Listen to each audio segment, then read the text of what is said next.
Yeah, good afternoon, ladies and gentlemen, and the chair and the co-panelists. Uh, Excise, finance, taxation, and financial inclusion, these are very vast and complex subjects, and that to dwell upon it in the post-lunch session.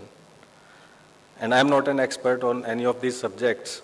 We, UTI TSL, work at the back end and help people in filing their income tax returns.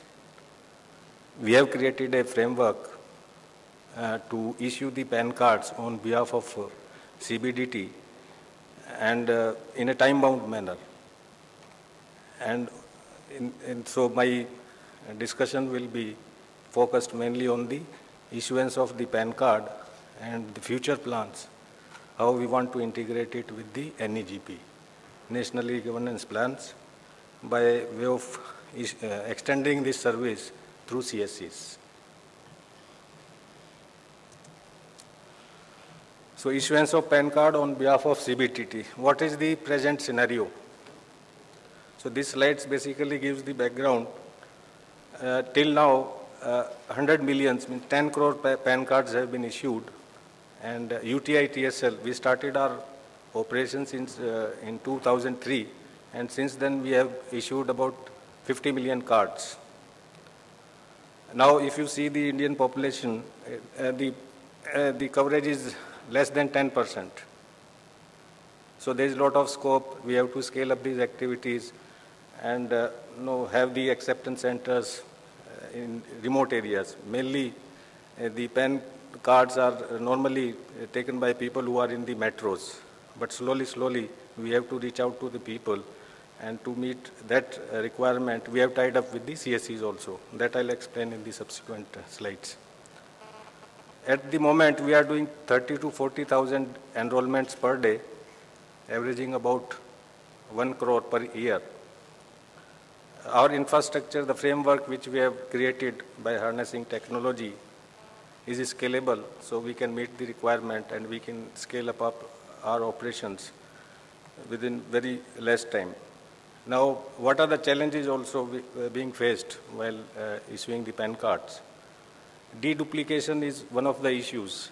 If you recollect, in year 2007-8, the Income Tax Department had thought of making this PAN card biometric, because there are people who are holding 2 or 3 PAN cards.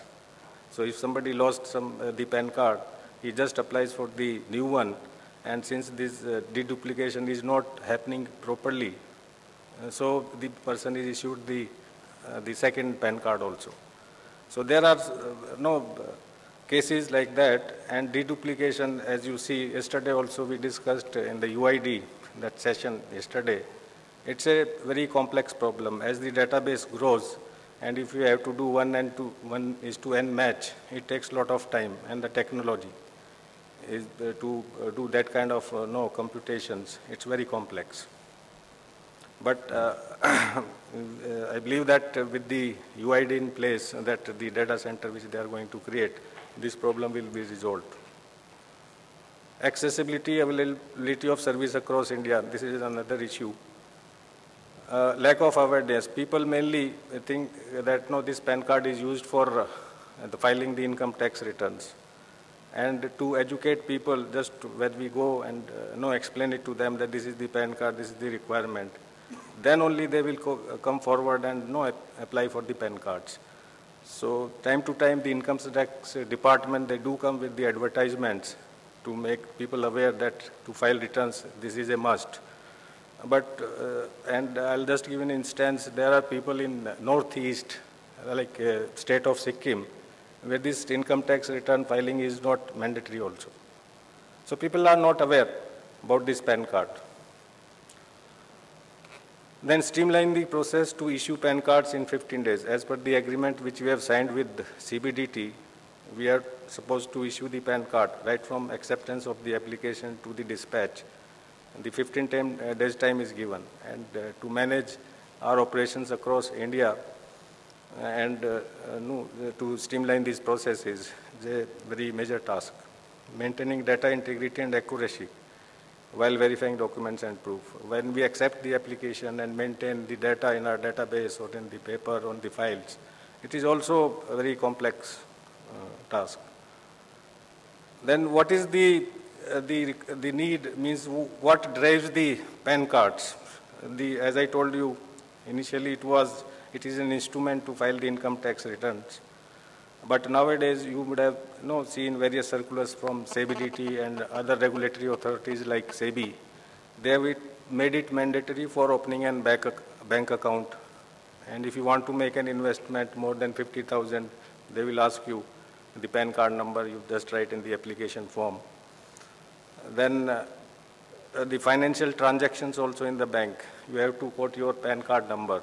So these are the things which people have to have a PAN card, otherwise they can't do these normal activities.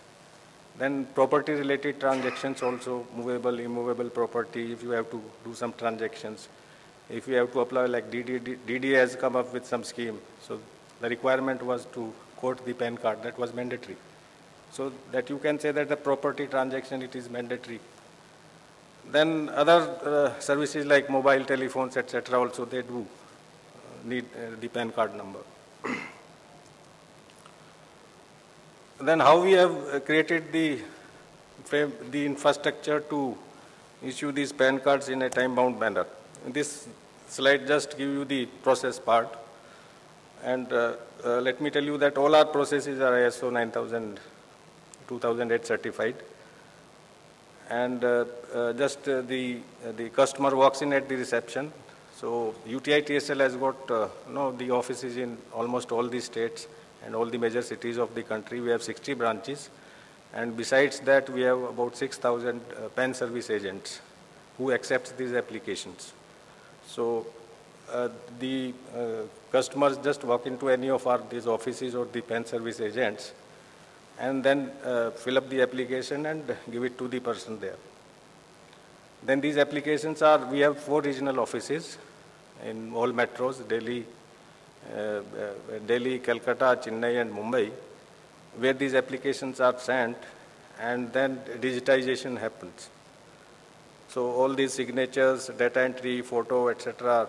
are scanned there in the digitization center, and the signature and the photo are cropped, and then it is sent to our data center. We have a data center in Belapur. I'll just give you the details in the subsequent slides, where it is sent. Then these are again verified and converted into the data file structure, which is given by the CBDT and uploaded to the CBDT server in Delhi. So there again they check and verify the data which has been forwarded and allot the PAN number. So this entire from acceptance to the application until this verification happens and the PAN number is allotted takes about 4 to 5 days maximum. And after that, after verification, allotment of the PAN number, the data is again sent back to our data center in Belapur, Navi Mumbai, and from there it is sent for printing of these PAN cards. PAN cards are the plastic card as of now with some security features. There is a hologram and there is a UV reading thing is provided. And that after printing, it is given for dispatch. So we have a post office in the Belapur office is only co-located. It is sent by speed post to the applicant. And the letter is also generated at this point, which is bilingual.